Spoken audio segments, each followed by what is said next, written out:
Luar biasa. Ya, saya nggak punya perjanjian dengan mereka, dengan worship team. Tapi itulah kalau bicara kita sama-sama dalam roh, kita bisa rasa itu. Hari ini judul saya langkah ketiga.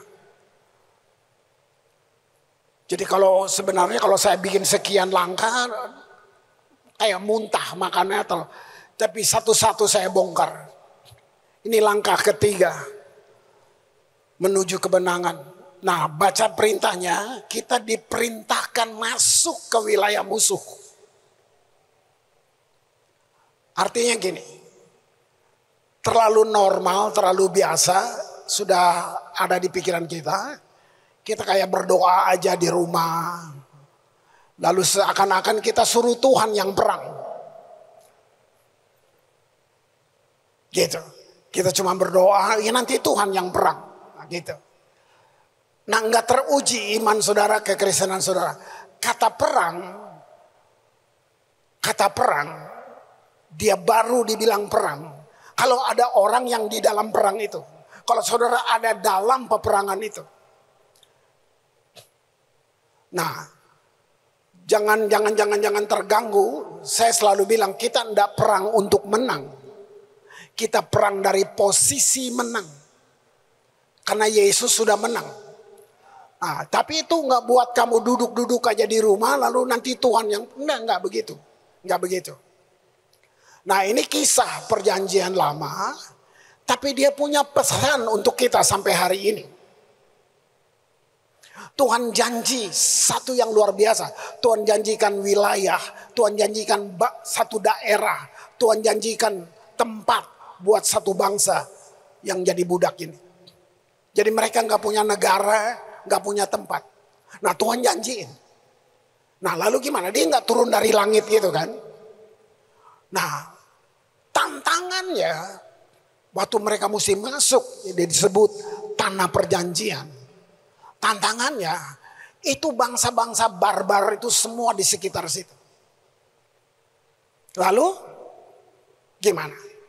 Kirim 12 pengintai. Justru waktu pengintai dikirim, mereka makin ketakutan. Karena 10 bilang ini bahaya. Nggak bisa. Raksasa semua. Nah, coba lihat. Itu dia. 10 dari 12. 10 bilang nggak bisa. Cuman 2 yang bilang. Apa bedanya mereka masuk sama-sama? Kok ada 2 orang yang berbeda? Lihat yang sama, tapi responnya nggak sama. Kita bisa lihat hidup yang sama, semua orang lihat yang sama, sama-sama Kristen, sama-sama nyanyi di gereja, bahkan sudah pelayanan, tapi respon kita dengan fakta, kenyataan di luar belum tentu sama. Kita bisa tetap tergoda untuk korupsi, untuk semuanya, untuk bahkan kita bisa tukar Yesus. Respon kita dengan lingkungan gak sama. Kita bisa nyanyi hebat, di sana kita maki-maki, kita benci, kita punya tetangga, kita mana. Itu. Hanya 2 pengintai yang beda banget, Kaleb dan Joshua. Nah, terus Tuhan bikin apa? Tuhan perintahkan buat mereka. Saya bacakan ya. Wow. Setelah musuh menyerang mereka, menakutkan mereka, Tuhan bilang, udah diem. Nanti doa aja. Nanti kilat turun nyambar mereka. Enggak gitu. Ulangan 2:24. Bersiaplah. Hanya dengan 2 orang. Hanya dengan 2 orang. Yang 10 gagal. Dengan 2 orang ini. Siapa yang mau gabung, bersiaplah. Kamu berangkatlah. Seberangilah sungai Arnon. Ketahuilah, aku menyerahkan Sihon. Belum lihat. Tapi Tuhan udah jamin dari depan. Seberangi. Saya sudah serahkan. Ini bangsa-bangsa barbar semua tuh. Raja Heshibon, orang Amori beserta negerinya ke dalam tanganmu. Jaminannya sudah ada dari depan. Kalau Tuhan suruh kamu, dia sudah menjamin. Kalau Tuhan suruh kamu bertindak, dia sudah jamin. Mulailah menduduki negerinya dan seranglah Sion. Pada masa itu fisik, sangat fisik banget. Hari ini iman saudara, spirit saudara yang masuk, tapi secara fisik itu ada di dunia nyata, di tempat kamu kerja, di tempat kamu beraktivitas setiap hari, di kantor di mana Tuhan tempatkan kamu di situ. Yang tadi itu saya terjemahkan sebagai sistem dunia, keadaan dunia, cara-cara dunia. Itu bangsa-bangsa barbar itu diganti dengan segala sistem yang coba mau menghancurkan kamu di luar sana. Nah, Tuhan gak suruh kamu diam di sini, di tempat kamu bekerja. Tuhan mulai. Kalau saudara cuman beragama Kristen, saudara cuma ya ke gereja karena keharusan, kamu ndak punya power, kamu nggak dapat apa-apa. Gereja lokal itu artinya kita perlu ditanam. Saudara perlu kasih hidup saudara untuk ditanam, berakar, karena itu buahnya baru, hasil itu urusan Tuhan. Urusan saudara, kamu mau ditanam. Jangan ngomong buah-buah, wong akarnya aja nggak ada.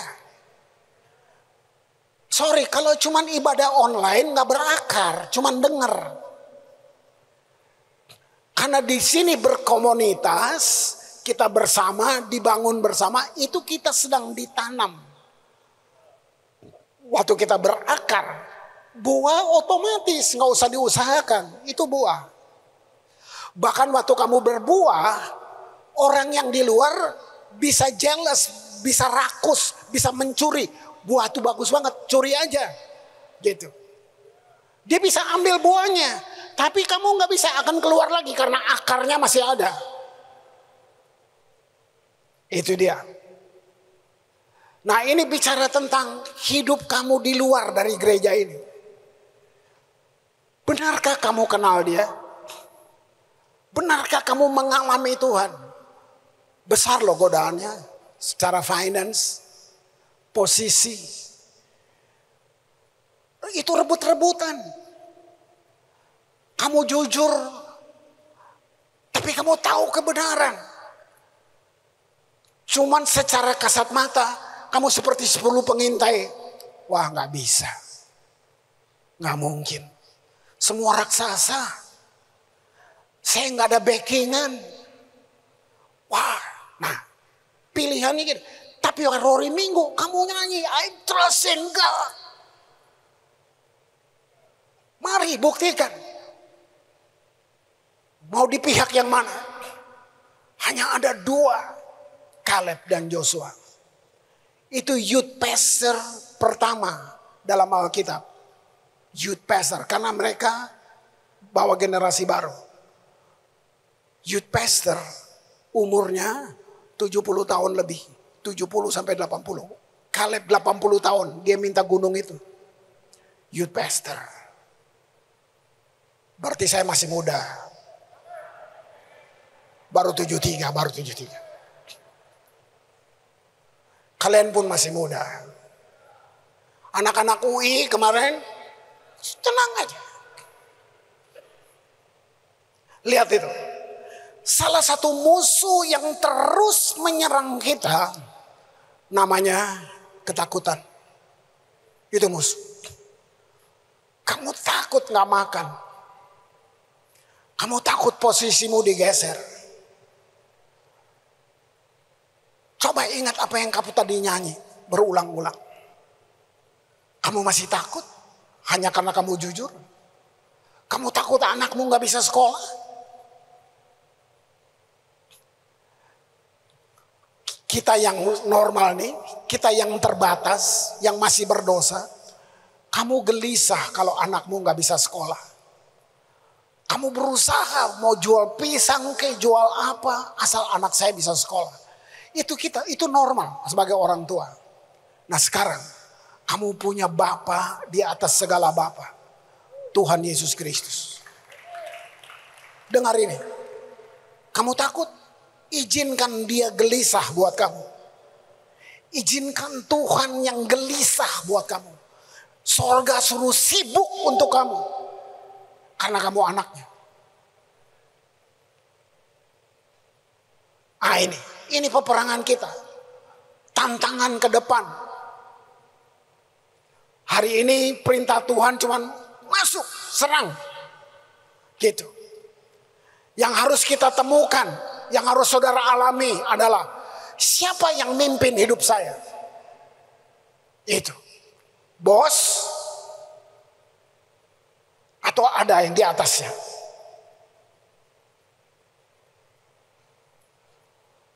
Kamu mungkin hanya orang bawahan, tapi waktu yang punya langit dan bumi ada di dalam kamu, tahu nggak? Kamu bisa punya pengaruh sampai di atas. Bisa. Karena perkataanmu penuh dengan kuasa. Tergantung siapa yang memimpin hidup kita. Waktu kita lahir baru, itu penting. Itu lembaran awal, itu penting. Jadi Kristen tanpa lahir baru, saya mesti jujur, binasa, titik. Percuma. Itu sebab agama nggak bawa kamu ke sorga. Nggak bisa. Perbuatan baik nggak bisa bawa kamu ke sorga. Alkitab bilang ini, kesalehan manusia seperti kain lara. Kamu mau berusaha dengan perbuatan baik. Gak mencuri, gak membunuh, gak berzina. Kata itu semuanya baik. Tapi kalau kamu gak dalam Yesus, kamu gak lahir baru, binasa. Dia serius. Sebab semua kepercayaan di luar Kristen mengajar pakai perbuatan, berusaha untuk dapat keselamatan. Bisa? Alkitab tulis perbuatan baik seperti kain lara. Yang saya mengerti dari dulu, kain lara adalah kain yang dipakai untuk membersihkan kusta. Jadi kebaikan kamu, jujur kamu bersosialisasi semuanya tanpa Yesus itu kain lara. 2 hari lalu dengan istri kita dengar pengajaran. Saya duduk hampir tiap hari kita dengar. Dia jelasin kain lara itu dari sisi yang lain. Saudara, ini wow. Tahu nggak kain lara? Kain pembalut wanita yang mens. Dibilang gini, tidak bisa dibersihkan selamanya. Jadi semua perbuatan baikmu, sebut kejujuran apa saja, tidak bisa dibersihkan selamanya. Kecuali oleh darah Yesus. Artinya, sayang banget kalau kamu mengaku percaya Yesus, tapi kamu gak mengalami seluruh janjinya itu. Artinya kamu masih belum teruji kepercayaanmu. Kamu takut digeser kedudukan posisimu, bisnismu rugi. Itu dia. Saya sudah jelasin minggu lalu. Waktu dia mau jatuh, pegang ranting itu, dia panggil Tuhan. Ini ateis. Dia panggil, saya kadang mau percaya, kamu bisa tolong saya. Terus Tuhan ngomong gini, oke, lepaskan tanganmu. Dia gak berani. Mati. Untuk percaya, kita melawan akal sehat. Nah, uji ini saudara. Uji banget. Nah, manusia terdiri dari 3 hal. Tubuh, jiwa, dan roh. Waktu kamu lahir baru, roh kamu sempurna. Roh Kudus sudah di dalam kamu. Nah, itu sebabnya saya nggak selalu mau doain saya dong Pak. Nanti loh di dalam kamu ada Roh Kudus. Takutnya membiasakan gitu, orang pikir gua dewa, nanti dipikir sakti ini pendeta. Semua kita punya kuasa yang sama. Tapi Tapi yang tidak seketika, yang perlu terus diasah itu adalah tubuh dan jiwa. Itu semua waktu kita lahir baru. Itu keren. Tapi ada pikiran, itu di dalam jiwa, perasaan. Nah, itu yang perlu dilatih. Bayangin, sangat perlu dilatih. Roh kita udah, begitu sudah lahir baru, mati, selamat. Jaminannya selamat. Tapi pikiran, perasaan perlu dilatih. Supaya dia searah dengan, makanya kita melawan, gak mungkin. Nah itu pikiran, itu perasaan. Padahal di dalam suara batin kamu bilang, percaya dia, bisa. Nah peperangannya di situ. Peperangan di situ. Nah perasaan itu Tuhan yang ciptakan. Perasaan. Lihat. Indah. Perasaan menjadikan hidup berwarna. Menarik. Itu perasaan. Penuh dinamika. Lalu di mana salahnya? Di sini. Waktu perasaan kamu jadikan dia pemimpin. Waktu perasaan kamu jadikan dia kompas kehidupan. Perasaan yang ngatur. Perasaan kan berubah-ubah. Hasilnya kebingungan, gak stabil, dan kesalahan. Perasaan gak bisa jadi alat ukur. Gak bisa. Indah. Tapi dia bukan alat ukur. Lihat itu. Firman Tuhan mengajarkan kunci utama untuk hidup berkemenangan. Yaitu pikiran kita yang diperbaharui. Ini. Jadi saudara, hari Minggu cuma sebentar kamu ibadah di sini.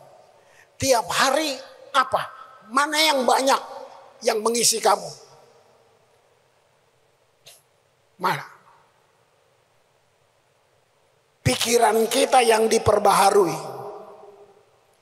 Itu nanti dia selaras dengan roh kamu yang sudah dibarui itu. Kamu menang menghadapi semua yang ada di depan.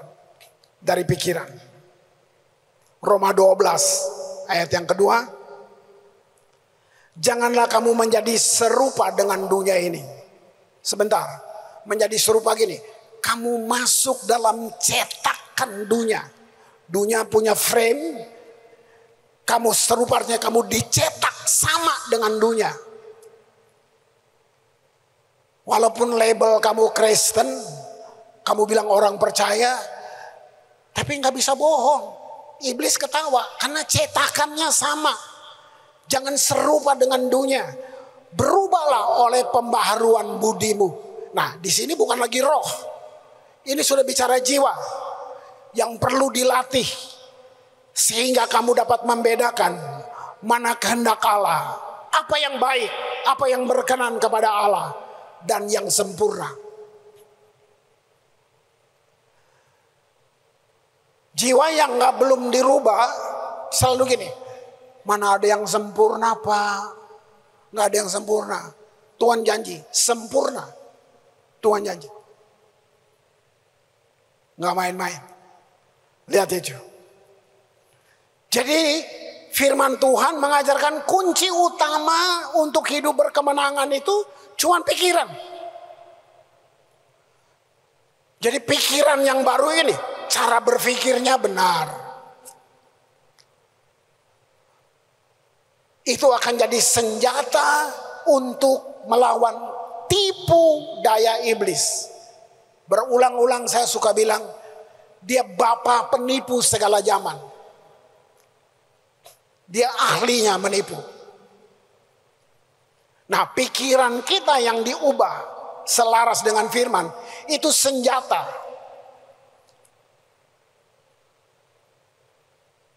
Dibilang gini, dia seperti singa mengaum. Lihat, seperti singa, bukan singa. Seperti singa.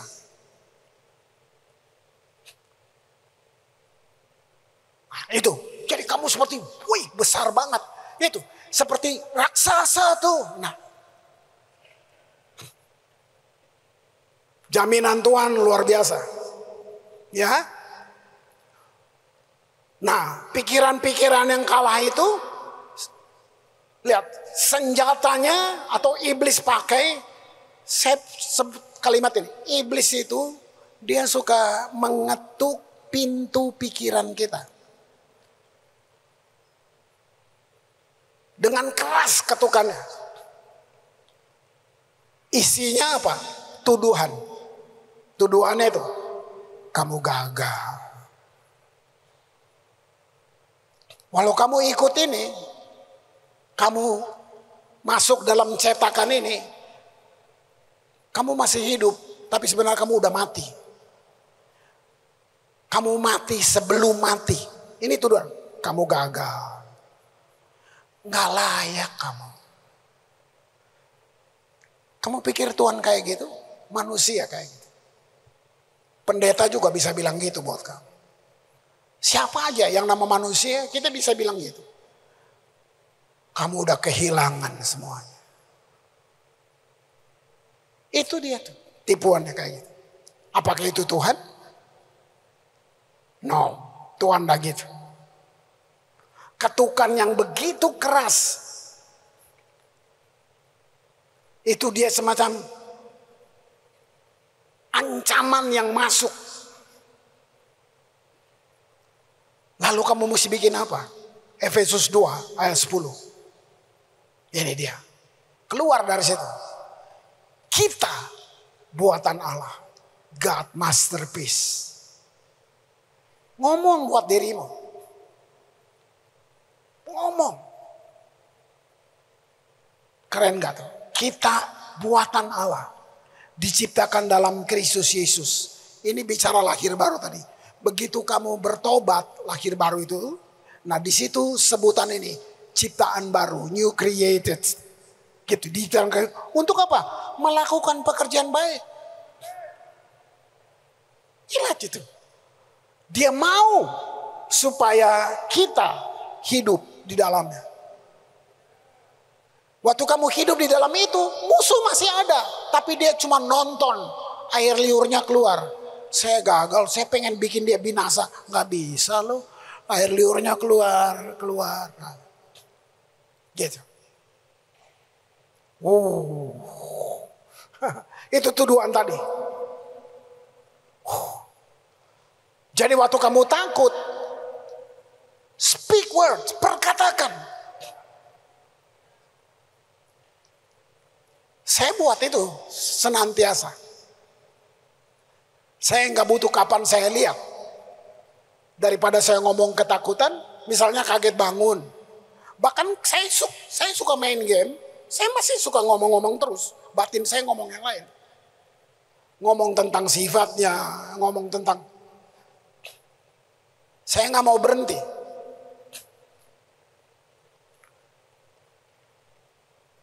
Minta kekuatan, belum rasa. Tadi saya udah bilang, perasaan bukan alat ukur. Saya nggak mau ikut perasaan.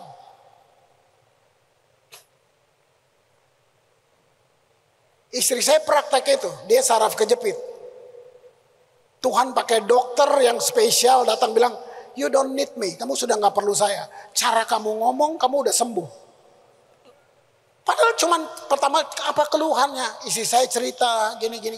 Terus dia bilang, you don't need me. Baru sekali gue dengar ada dokter bilang gitu. Cara kamu berpikir menunjukkan kamu udah sembuh. Terus kita mau pulang ke sini, biasanya dia jalan masih gini. Dia ngomong sama dia, you don't need me. Dia ngomong. Sampai sekarang lancar.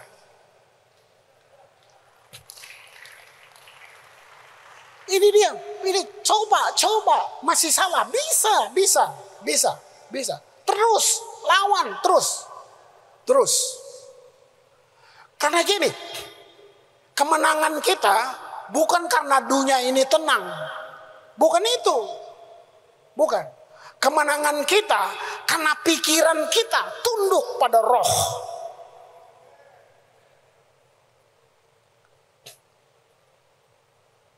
karena nggak ada badai. Bukan karena nggak ada persoalan. Dunia bisa tenang, kita nggak tenang. Cemas. Orang Kristen yang dewasa, kalau berdasarkan ajaran ini, kita orang-orang yang siap masuk berperang dalam kerajaan kegelapan itu, kerajaan setan itu. Konkretnya gini, kamu di dunia kerja, kamu bukan perang untuk kamu sebenarnya. Kamu perang melawan semua godaan sistem untuk apa? Untuk orang-orang yang kamu kasihi, yang ada di sekitar kamu. Apalagi kalau kamu pemimpin. Dan untuk kemuliaan Tuhan. Tuhan tidak perlu dibela. Tapi sebagai orang percaya, apalagi kamu misalnya pemimpin. Kamu yang kamu perang tuh bukan supaya kamu hebat. Nah, tapi kamu lihat, ada orang di sekitar kamu yang sedang kamu bela. Mungkin mereka nggak percaya Yesus, tapi bisa lewat kamu cermin yang mereka tonton, mereka lihat. Kamu selamatkan satu perusahaan, kamu selamatkan satu pekerjaan, satu proyek. Mungkin kamu akan kalah, digeser karena kamu jujur. Berarti mereka yang mau binasa, bukan kamu. Kamu sudah berusaha. Gitu. Wow. Wahyu 12 ayat 11. Kalau dengan wahyu kayak film horor gitu ya. Enggak. Lihat, ini orang-orang percaya. Gereja mula-mula, orang Kristen mula-mula. Lihat, mereka mengalahkan dia. Dia tuh si kunyuk itu, setan itu. Oleh darah anak domba. Apakah hari itu pakai darah? Enggak, ini iman kan. Yesusnya udah mati dan bangkit. Domba dan perkataan. Lihat itu, kesaksian mereka. Jadi kekuatan kuasa itu ada di perkataan kamu.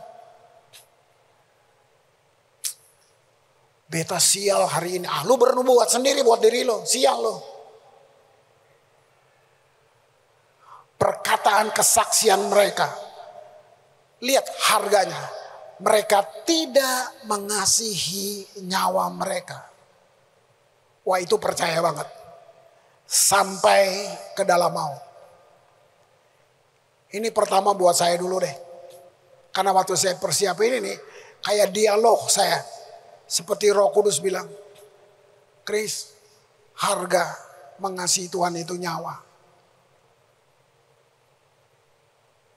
Saya cuman diam aja. Karena saya bertanya lagi, benar Chris, kamu sudah di situ? Artinya kamu akan melawan semua sistem yang gak benar itu. Walaupun taruhan nyawa. Ini orang-orang kudus yang mengalahkan iblis. Sekalipun nyawa taruhannya. Ketakutan mereka, ya, yang mereka kalahkan apa? Mereka kalahkan rasa takut matinya. Saya sengaja tampilkan gambar ini kalau saudara mau lihat. Wow. Nih. Saya lupa berapa tahun lalu. Pimpin tur kan ke Israel. Hampir tiap tahun dulu. Sekarang udahlah. Udah capek. Begitu. Saya berdiri di sini. Ini nggak ada. Ini cuma tinggal sejarahnya aja. Saya berdiri. Kolegium ini di belakang saya berdiri. Karena tahu sejarahnya kan, belajar toh. Terus saya lihat. Di sini orang Kristen dianiaya. Kaisar Nero duduk, kamu lihat semua orang-orang nonton orang Kristen. Kamu lihat mereka bikin apa tuh? Worship. Dibakar hidup-hidup. Jadi obor. Jadi gini, ikat, disiram, nyalain, terbakar. Jadi mereka ada yang masih berdoa tuh. Saya duduk membayangkan peristiwa ini. Ada tempat namanya katakombe. Di dalam satu ruangan di bawah. Di situ orang Kristen dikumpul. Baru singa-singa lapar dilepas. Itu Nero dan pasukannya, rakyatnya tepuk tangan. Wih, lihat singa cabik-cabik. Hore, siapa suruh jadi Kristen gitu-gitu. Wih, saya bertanya sendiri. Seandainya saya hidup di zaman itu.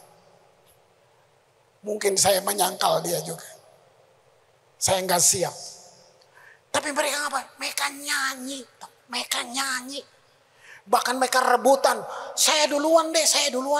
Lebih pengen duluan mati. Kamu gini. Saya kan gemuk. Kamu yang kurus. Jadi saya aja. Nanti singanya udah kenyang kalau makan saya. Dia jadi nggak makan kamu. Itu mereka saling membujuk supaya saya mau duluan gitu. Ini saya cuma baca. Ini pelajaran aja yang saya baca. Karena mau ke sana kan saya harus baca hal-hal di wilayah-wilayah yang di sini pernah terjadi ini. Nah, saya mesti berbagi di situ. Gitu. Jadi waktu itu saya pelajari tentang kekristenan di situ. Kamu tahu enggak? Waktu orang Kristen menyanyi, enggak ada alat musik. Enggak ada. Pujian penyembahan di gereja mula-mula bukan alat musik. Akapela, mereka nyanyi. Nanti ada yang baca mazmur, mereka nyanyi. Ya, gak ada musik. Tapi gempa bumi, muji. Wow. Sekarang, ya ini cuma mengingatkan aja. Gereja-gereja modern, pujian penyembahan udah jadi industri. Bikin rekaman, bikin begini. Gitu, keren, indah. Tapi waktu diuji kepercayaanmu, kamu masih bisa nyanyi seperti itu enggak? Itu Nero dengar mereka nyanyi. Ini dia tutup mata, Dia bilang gini, siapa yang mereka sembah? Siapa? Kok mereka mau cerahkan nyawanya? Kenapa mereka mau mati untuk dia? Itu. Wow. Jika kita hanya melayani Tuhan demi berkat, apa yang kita dapat dari Tuhan? Saya dan juga semuanya, kita belum jadi Kristen sejati. Anak-anak kampus, generasi, saya dorong kamu. Kamu bergairah. Kalau bisa kalian jadi apologet di akhir zaman ini. Pelajari Alkitab. Apologet itu bukan Tuhan pengen dibela. Apologet itu membela iman. Mempertahankan. Yesus itu apologet sejati. Ayo generasi. Kamu udah belajar bermacam. Mari coba. Ini akhir zaman. Dekade ini. Coba kamu perdalam firman Allah. Kamu jadi apologet. Wow. Defender of faith. Jadi kamu mempertahankan iman kamu apapun keadaan. Tantangannya seperti apapun. Semua yang melayani. Kalau bisa kalian semua seperti itu. Bukan teori. Bukan teori. Orang percaya perjanjian baru. Berkomitmen. Untuk menyerahkan hidup mereka. Ada ribuan contoh. Dalam sejarah mula-mula itu. Ribuan. Bukan sedikit. Gitu. Wow. Itu Kolosium tadi. Kalau saudara lihat. Itu bukti sejarah saudara. Bukan cuma Alkitab yang tulis. Sejarah dunia mencatat. Seperti itu kekristenan diuji. Matius 16. Ayat 18. Aku pun berkata kepadamu. Sebenarnya saya mau ambil kata terakhir ya. Kalimat terakhir. Tapi saya mulai dari sini aja. Aku berkata kepadamu. Tulis namamu. Engkau Petrus. Kata Petrus ini diganti di sini. Dulu namanya belum Petrus. Petrus artinya batu. Di atas batu karang ini. Aku akan mendirikan jemaatku. Dan alam maut tidak bisa menguasainya. Yang saya mau ambil kalimat ini tadi. Kamu gak perlu takut menghadapi itu. Kenapa? Alam maut tidak bisa menguasai kamu.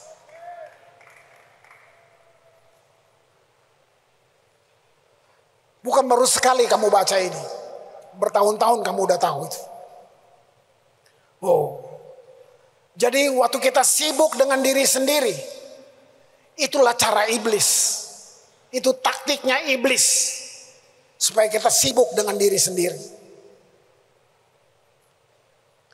Wow, bayangin, bukan saya, kalau kita semua seperti ini. Goncang kota ini, saudara. Luar biasa. Lukas 6:38. Nah, berilah dan kamu akan diberi. Ini saya nggak ngomong uang di sini.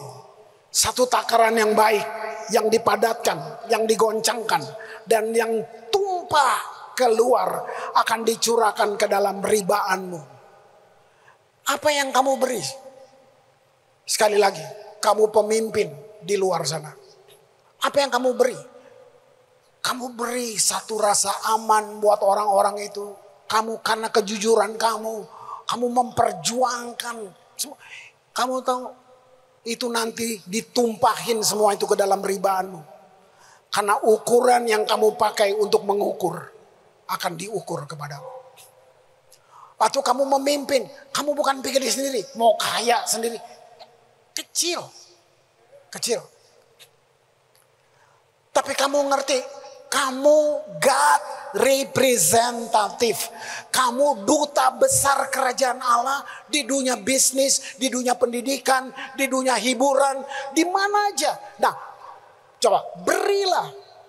Kamu beri apa? Beri buat orang-orang yang gak punya harapan itu. Ini bukan sumbang yatim piatu gitu, bukan. Kamu beri nilai hidup. Beri mereka untuk bisa bangkit. Kamu bisa. Bentuknya macam-macam. Ini yang dibilang penetrasi. Kita merubah semua yang ada di kota ini. Wow. Kalau kamu butuh kesembuhan, doain orang supaya sembuh juga. Begitu, kira-kira begitu. Kalau kamu butuh itu. Ya kan? Beri apa yang akan diberikan kembali kepadamu. Lihat itu. Amsal 18 ayat 24. Kalau kamu butuh teman, jadi teman buat orang-orang itu. Lihat Amsal. Ada teman yang mendatangkan kecelakaan. Ada. Tapi ada juga sahabat yang lebih karib daripada seorang saudara. Hebat gak? Karena kamu, orang-orang itu bisa bilang gini, beta pun saudara kandung aja, saya bisa lawang sih. Si luar biasa. Karena hadir kamu, mereka bilang enggak, saudara gua juga semua enggak kayak kamu. Ayatnya ada tuh. Kalah saudara kandung.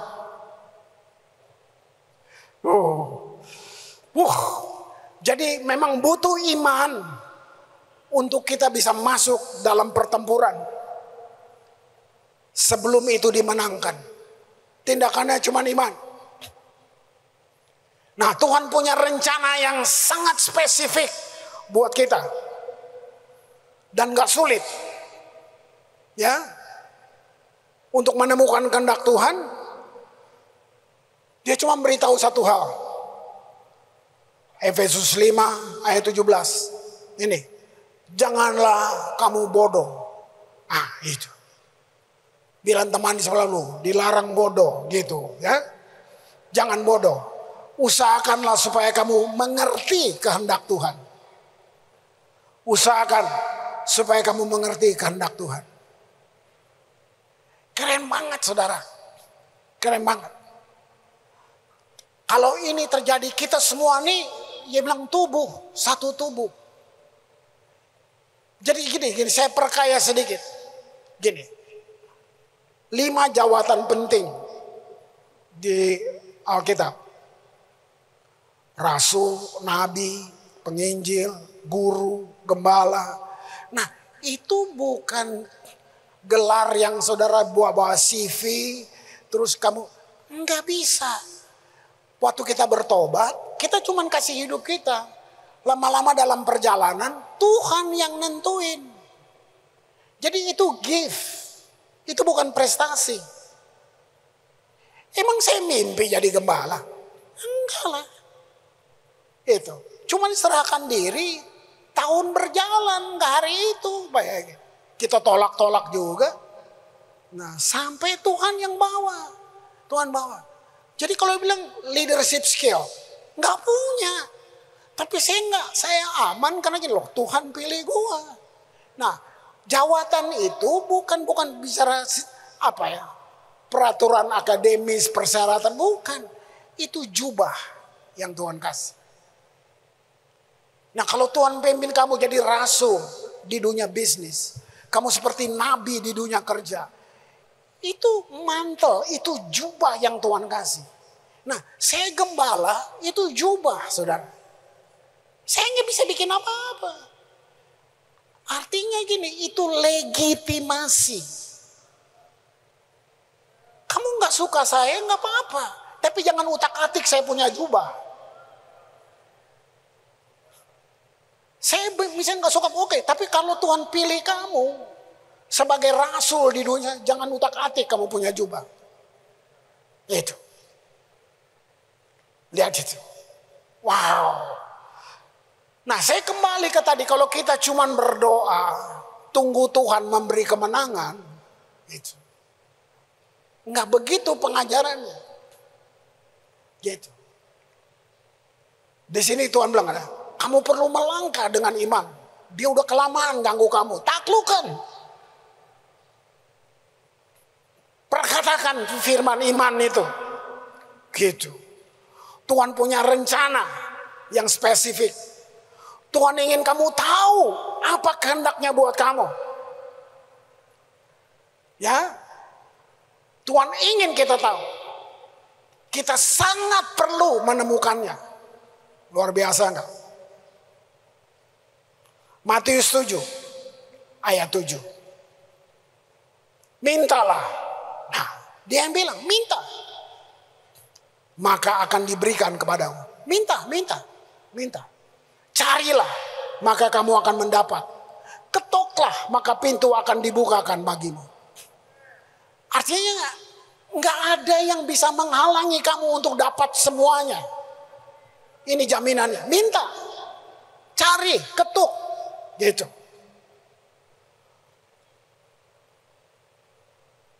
Jadi saya mau kita hanya sedikit orang, ya, saya mau kita lihat ini, kenyataan ini, yang bisa memahami bahwa menjadi murid Tuhan bukan tentang apa yang kita dapat,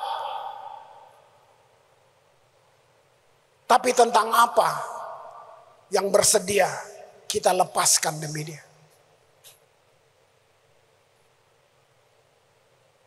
Ya, perlu ngalamin. Bersedia tidak tersorot. Bukan bintang film, bukan arti bersedia tidak tersorot, tidak terlihat.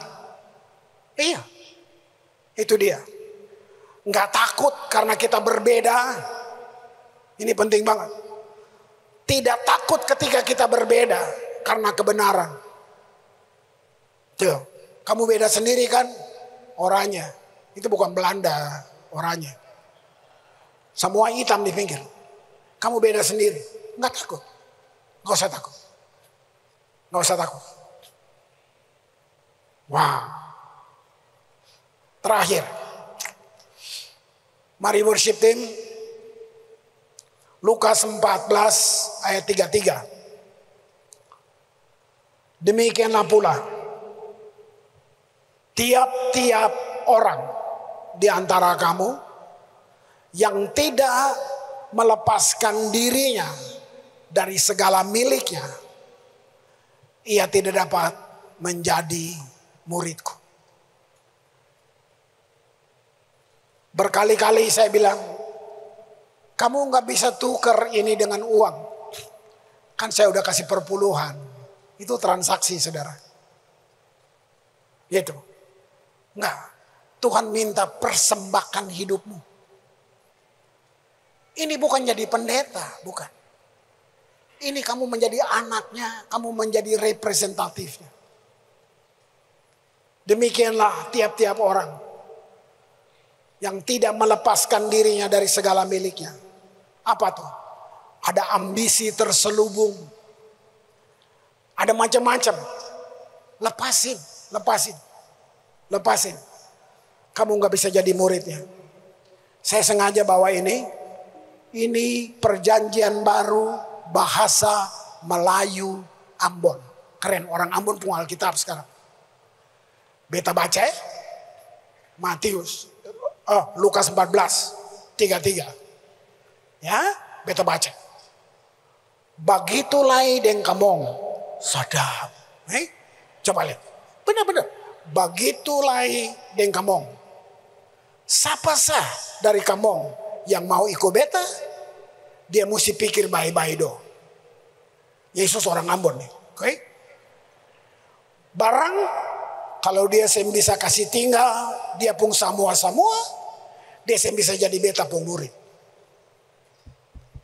Di desa, di pedalaman, yang bahasa Indonesia, lu bawa nih Alkitab ini. Baca itu. Ini baru kemenangan ketiga. Tunggu, masih ada kemenangan lagi. Tenang.